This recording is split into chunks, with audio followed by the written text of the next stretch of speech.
بسم اللہ الرحمن الرحیم۔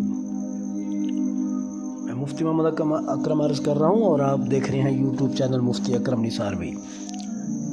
اللہ تبارک و تعالیٰ آپ کو خوش رکھے اور سلامت رکھے اور آباد رکھے۔ آج جس موضوع پر ہم نے گفتگو کرنی ہے وہ ہمارا موضوع ہے سنت رسول صلی اللہ علیہ وسلم۔ سنت کی تعریف کیا ہے اور سنت کی اہمیت کیا ہے۔ ایک محلے کی جامع مسجد کے اندر ایک روشن اور پرسکون مدرسہ تھا جس میں کئی طالب علم دین کا علم حاصل کر رہے تھے۔ آج کا درس ایک خاص موضوع پر تھا۔ وہ خاص موضوع کیا تھا کہ سنت کی تعریف اور سنت کی اہمیت۔ استاذ العلماء حضرت علامہ عبدالحکیم دامت برکاتہم عالیہ قدسیہ، جو کہ اپنے وقت کے ایک بہت بڑے عالم تھے اور ایک عظیم شخصیت تھی، اپنی کرسی پر بیٹھے ہوئے تھے تو انہوں نے سامنے طالب علموں کی صفوں کو دیکھا تو انہوں نے فقہ کی عظیم ترین کتاب نور الایضاح کھول لی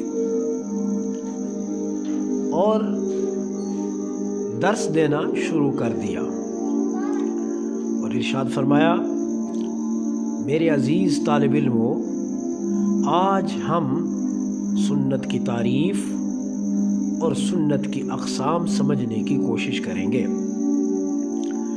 پہلے ہم یہ جان لیں کہ سنت کا اصل مطلب کیا ہے۔ شریعت کی روشنی میں سنت کا وہ طریقہ ہے جو رسول اللہ صلی اللہ علیہ وسلم نے اپنی زندگی میں اختیار فرمایا، جو ان کی باتوں، اعمال اور تصدیق سے ثابت ہو۔ چند طالب علموں نے سر ہلا کر اس بات کی تصدیق کی۔ استاذ نے اپنی بات کو آگے بڑھایا، سنت کی مختلف اقسام ہیں، ہم ان کو چند اہم حصوں میں تقسیم کر سکتے ہیں۔ مثلا نمبر 1، سنت مؤکدہ۔ سنت مؤکدہ اسے کہتے ہیں کہ جو کام رسول اللہ صلی اللہ علیہ وسلم نے مسلسل کیا ہو اور اس سے چھوڑنے سے منع فرمایا ہو، جیسے فرض نماز سے پہلے اور فرض نماز کے بعد سنتیں پڑھی جاتی ہیں۔ سنت کی دوسری قسم ہے سنت غیر مؤکدہ۔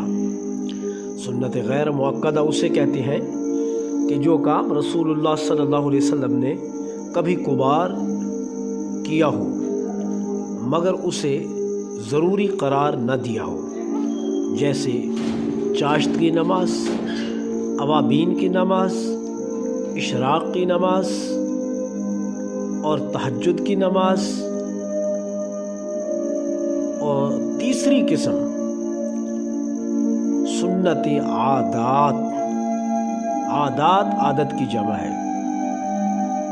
سنت عادات اسے کہتے ہیں کہ رسول اللہ صلی اللہ علیہ وسلم کے روز مرہ کی عادات اور طریقے، جیسے کھانے کا طریقہ، سونے کا طریقہ، چلنے کا طریقہ، بیٹھنے کا طریقہ، پینے کا طریقہ، گفتگو کا طریقہ، سر پر کنگھی دینے کا طریقہ، جوتی پہننے کا طریقہ، یہ سب رسول اللہ صلی اللہ علیہ وسلم کی اسوہ حسنہ ہے اور یہ سنت عادات میں سے اس کو شمار کیا جاتا ہے۔ سنت کی چوتھی قسم سنت ترک ہے، یعنی وہ اعمال جنہیں رسول اللہ صلی اللہ علیہ وسلم نے چھوڑا، جو لازمی نہیں ہے مگر ان کو نہ کرنا بہتر ہے۔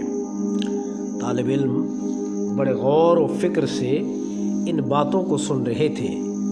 ایک شاگرد جس کا نام محمد احمد تھا، اس نے فوراً سوال کیا کہ حضور قبلہ استاذ صاحب، اگر کوئی سنت چھوڑ دے تو کیا وہ گناہگار ہوگا؟ اس طالب علم کی بات پر